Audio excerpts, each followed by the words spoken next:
here with Everspruce. Today is going to be my coat declutter day. I have a few coats here that I haven't worn for a while. I would say some in a couple years, and that it's just been, I love them, but I don't use them. And then I have these 3 black wool coats here that are very similar in style, and they're all great, but I just don't feel like I need 3 of them. So we'll do a bit of a try on and see which one I need to keep. And then I'm going to do one quick try on just to make sure that all these coats should probably leave my wardrobe.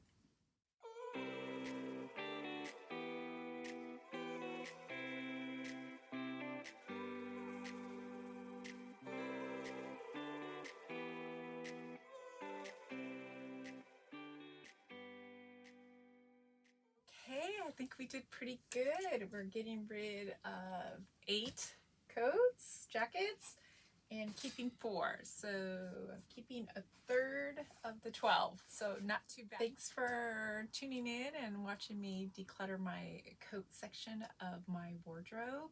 I hope it inspires you to do a little wardrobe decluttering yourself, and hope you have a great day and happy organizing.